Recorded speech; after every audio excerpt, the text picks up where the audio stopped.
d'ici, au-delà des frontières humaines et spirituelles. Jésus-Christ est Seigneur. Suivez un message pour toi avec l'apôtre prophète Sédek Emmanuel. Shalom bien-aimés dans le Seigneur, que la grâce de l'Éternel abonde encore sur ta vie aujourd'hui. Je suis ici reconnaissant à Dieu pour le souffle de vie qu'il me donne premièrement et pour le fait qu'il m'accorde le privilège de pouvoir échanger avec toi. Aujourd'hui, je voudrais te parler au cours de cette semaine de 3 catégories de personnes. La première catégorie, je vais parler du croyant et la deuxième catégorie du soi-disant croyant et du non-croyant. Le croyant, c'est justement celui qui a donné véritablement sa vie au Seigneur, qui l'a accepté comme son sauveur personnel et qui aussi fait son possible, de tout son possible, c'est-à-dire de toute sa force, qui s'engage vraiment à plaire à Dieu. Le croyant, c'est celui-là qui se confie en l'Éternel de tout son cœur, de toute son âme, de toute sa force et de toute sa pensée. Le croyant, c'est celui-là qui a une foi indéfectible. Le croyant, c'est celui-là qui s'attend à Dieu, quelles que soient les circonstances de la vie. Le croyant, c'est celui-là qui accepte tout de Dieu, que ce soit les bons, que ce soit les mauvais moments, mais qu'il sait de fond de son cœur que toute chose concourt au bien de ceux qui aiment Dieu et de ceux qui sont appelés selon son dessein.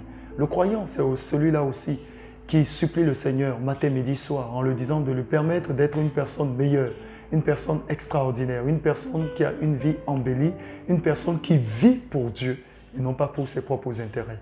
Je ne finirai pas de parler du croyant, mais cependant, je veux que tu retiennes que cette catégorie de personnes, quel que soit ce qui arrive, s'accroche à Dieu, croit en Dieu et est sûr que Dieu répondra. Comme Job l'a dit, je sais que mon Rédempteur est vivant et il se lèvera le dernier. Alors le soi-disant croyant, voici cette catégorie de personnes qui ont pour habitude d'aller à l'église et qui font semblant de porter dans leurs mains des Bibles et qui ont souvent même des postes de responsabilité à l'église ou même en dehors de l'église et qui s'engagent dans l'œuvre, dans la mission d'une manière ou d'une autre. Mais cependant, lorsqu'il y a des situations de vent, lorsqu'il y a des situations de faiblesse ou même au sein de la communauté, il y a un dysfonctionnement de langage ou de compréhension, eh bien, ils trouvent une occasion pour s'échapper.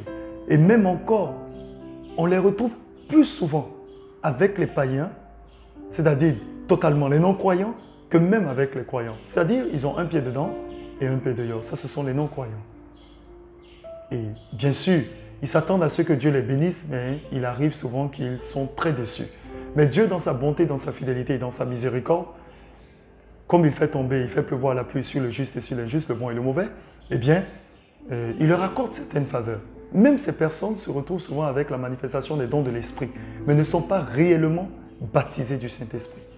Et le non-croyant, de façon définitive, eh c'est celui-là qui n'est même pas, qui ne croit même pas en Dieu. Celui-là dont la vie est totalement damnée. En fait, il ne vit que dans le délai. Je vais appeler ça ainsi. Je prie Dieu du fond de mon cœur que tu ne sois ni de la deuxième catégorie, ni de la troisième catégorie. Parce que ce type de personnes, le Seigneur Jésus-Christ dit qu'il les vomira. À coup sûr. Mais que tu fasses partie de la première catégorie que j'ai citée. Ceux qui sont réellement baptisés du Saint-Esprit et qui disent véritablement qu'ils sont les amis de Dieu. Ou encore les amis de Jésus. Vous savez, le Maître Jésus, le Seigneur Jésus-Christ dit « Pourquoi m'appelez-vous Seigneur, Seigneur et ne faites-vous pas ce que je vous commande ?» Alors, le non-croyant fait partie de cette catégorie de personnes. Il appelle le Seigneur le Maître, le Maître, le Maître. Il se donne à fond dans l'œuvre, il se donne à fond en tout. Mais cependant, il n'est pas véritablement avec le Maître. Lorsqu'il a une occasion pour s'échapper, il s'échappe. Mais celui qui est avec le Maître porte sa croix. Que Dieu te bénisse et qu'il te garde. Porte ta croix tous les jours. Tu n'es pas venu sur la terre pour hériter seulement des biens matériels, financiers et autres. Non, ce sont des choses secondaires et éphémères.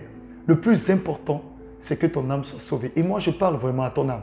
Je m'adresse à une personne qui se dit enfant de Dieu ou fils de Dieu, mais qui au fond de son cœur n'a même pas le temps d'aller célébrer l'Éternel dans une communauté propre à lui. Cette communauté, la Bible déclare, n'abandonnez pas vos assemblées. Il y a des personnes qui vont à l'église de façon circonstancielle ou qui disent « Oh non, je ne vais plus à l'église ». Tout simplement parce que l'église, ce n'est pas la peine. Qui es-tu? Qui es-tu? Si tu crois que tu es susceptible de te sauver toi-même en restant chez toi à la maison, laisse-moi te dire que tu es une proie vraiment en voie de destruction qui a été déjà consommée par le monde des ténèbres. Parce que la meilleure manière d'être atteint par l'ennemi, c'est d'être isolé. Que Dieu te fasse grâce, que Dieu nous fasse grâce à nous tous. Reste sur le sentier de la foi. Continue de croire au fond de toi que le Seigneur t'exaucera et qu'il n'a pas dit son dernier mot. Mon message pour toi aujourd'hui, c'est cela. Je prie Dieu du fond de mon cœur que lorsque la trompette sonnera et que l'époux sera là, qu'on annoncera la venue de l'époux, que tu ne sois pas retenu par des dogmes, des traditions et des principes religieux, mais réellement baptisé du Saint-Esprit en la conviction du cœur et étant véritablement né de nouveau, que tu fasses partie de ces personnes qui seront sauvées. Et avec le Maître à la première résurrection. Que Dieu te bénisse et qu'il te garde et qu'il fasse du bien à ton âme. Je te souhaite de passer une excellente soirée et semaine ou journée ou voyage, peu importe ce que tu es en train de faire, que cela soit excellent au nom précieux de Jésus-Christ de Nazareth et à très bientôt dans l'amour de notre Père Céleste. Qu'il en soit ainsi. Amen et Amen. C'était un message pour toi avec l'apôtre prophète Sédek Emmanuel.